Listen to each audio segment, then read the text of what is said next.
એક જણો ડબલું લઈ દુકાન ગયો કે શેઠ એરંડિયું દો ને કે કેટલું 500 ગ્રામ. શેઠે એરંડિયું દીધું છોકરા કે પૈસા કે શેઠ પૈસા નથી. કે કેમ? કે પૈસા 10 દી પછી મારા કાકા દેતા કેતા હતા અઠવાડિયા પછી દે. શેઠ કે ભાઈ ઉધાર તો અમે કોઈ દેતા જ નથી. તો કે શેઠ ઉધાર ન દેતા તમારું એરંડિયું પાછું લઈ લો. પાછું લઈ લીધું ને ડબલું આપ્યું. પછી પેલો છોકરો મંડ્યો હવા દાંત કાઢવા માંડ્યો.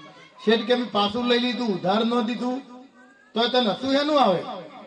એ કે બસ અમારા તળિયામાં ચોટ્યું એટલી જ જરૂર હતી છે. કે કેમ? કે 15 દી થી લોટે જવા નથી ઉપયોગમાં લેવું. આવા ગાડિયા કરે લ્યો. આમ માંગે કોઈ દે ભાઈ? હે સીધાનો જમાનો નથી. સંતોએ ત્યાં સુધી કીધું કે વાકો રેજે વાલમાં, વાકે ગુણ અપાર, વાકા જંગલના લાકડા કાપે નહીં લગા. જંગલમાં હું લાકડા લેવા જાય સીધા ને હું અડે, પેલા વાંકવાની કોઈ નો અડે. ભગવાન કૃષ્ણ સીધા હતા ને તેથી ન પૂજાના, પણ વાંકો પગ કરીને જેથી મોરલી વગાડી ને તેથી બધા એના દર્શન કરવા માંડ્યા. વાંકો રેજે વાલમાં, વાકે ગુણ અપાર. હાવ સીધો ન થતો ને દુનિયા ફેંકી દે. ગુણ કયો અવગુણ કયો, અવગુણ ગુણ સે જાય. કુક કરો ટેંડો વ્યવહાર, કુક થોડો ઓકો વ્યવહાર કરો. કારણ કે જોઈ લો બીજનો ચંદ્રમાં જગત કરે જુહાર. આ પૂનમ નો આખો ચંદ્ર છે આજે જોજો, પણ કોઈ દર્શન નહીં કરે.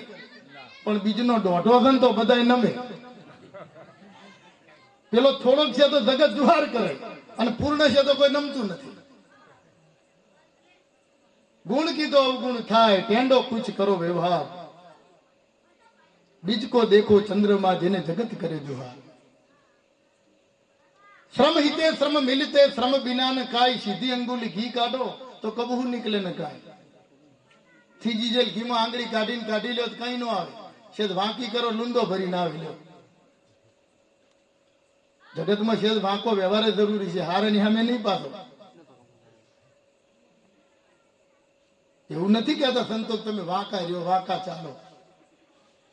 પીલુડીના દાણા તમે ચાઈ જાઓ તો તીખા લાગે, થૂકી દો ખબર ના પડે, પણ મમડાવો જ મજા આવે.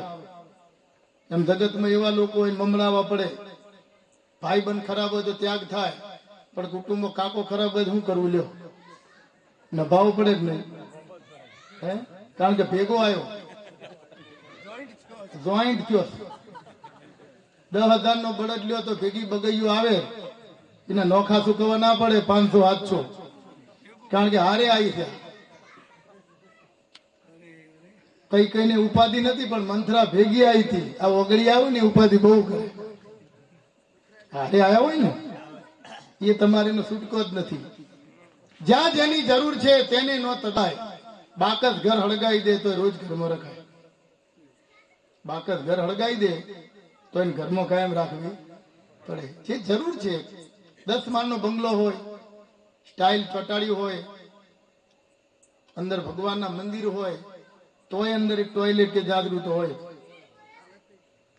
અને કોઈને એમ ન થાય કે અંદર ગયા પછી 2 કલાક વધુ બેસી લ્યો, આગળ ઊંચી કરો. કોઈ ખરું? અહીંયા તો એમ થાય જાણ નહેરી ગઈ ભાઈ. છતાંય જરૂર છે ત્યાગની ભાવના. ઘણા તમે જોજો સરસ મજાના બંગલા બનાવે, બાજુ હોટેલ હોય, પણ ચા નો પાય. એમ કે ઘેર હેડો, ઘેર લઈ જાય. કેમ કે બધું બતાવે આપણને. લઈ જાય કે અમારી સાબુદાની, અમારી ફૂલદાની, અમારી મચ્છરદાની, પણ ક્યાંય આખા બંગલામાં ખાનદાની ન દેખાય. બધું બતાવે. બતાવીને પછી કે ચલો ભાઈ આ અમારું બાથરૂમ જુઓ. બાથરૂમ તો હું મન કે જુઓ તો ખરા તમારું બાથરૂમ ને આ બાથરૂમ. અંદર હું તો ડૂચ્યું કર્યું. હું નાનો નળ, હું નાનો નળ તો બાથરૂમ, હું નાનો નળ તો ભાઈ કેવો હશે? મન કે ખોલો, હોનાનો નળ ખોલ્યો કરતો. પેલા ખોલે એટલે અવાજ આખી રાતની હવા ભરી ગઈ. હોનાનો નળ ખોલ્યો તો એમાં ઠંડુ પાણી. મન કે કેમ? કે યુવાન ઘરમાં એને નાવા માટે. બીજો ચાંદીનો ખોલ્યો કરતો તો અંદર ગરમ પાણી. હા આ કે ગઈઢા બુઢા નાવા. બાદુમ જુઓ કે લોખંડનો નળ, લોઢાનો. કીધું હોનું ચાંદી લોઢાનો નળ. મન કે ખોલો પાણી જ ન આવ્યું. બીજા આચમ મન કે નો નાવીએ નો ના. બોલો નો નાવાના નળ ઘાલ્યા. એ તો આમે નો જ ના પણ નળ હોય તો ભલે ના હોય તો પૈસા નાખવા ક્યાં. આ બધું કમ્પ્લીટ થઈ ગયું અને પછી એમ જમવા બેઠા. પછી એમ પૂછે કે ભાઈ આ બંગલામાં કેટલા રૂપિયા ખર્ચ્યા છે. એટલે આપણે કોઈ દી ઓછા ન કહેવા, કારણ કે આપણે દુષીના આલ્યા ના હોય બાપજી. એટલે આપણે ધરીને કહીએ તો મજા આવે, આપણે ઓછા ન કહેવા.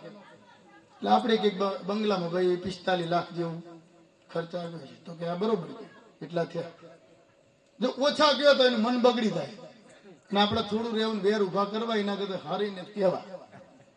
આપણે લોનમાં જમીન પડ્યા ના હોય ને શું કા જીભ બગાડવી પડે. હે ઘણી વાર આપણે ફાળો લખાવતા હોય ને તો બાજુ પૂછે કેટલા લખાવો. બોલો એને ન હાલવાય ને તોય કાપ મેલે કે 4051 લખાવી દે ને. ઓલો લખાવતો હોય તોય ના પાડે, કારણ પોતાનું ગધું ન હોય ને એવું ગધું બીજાને કામ. એટલે કે 45 લાખ જેવો ખર્ચ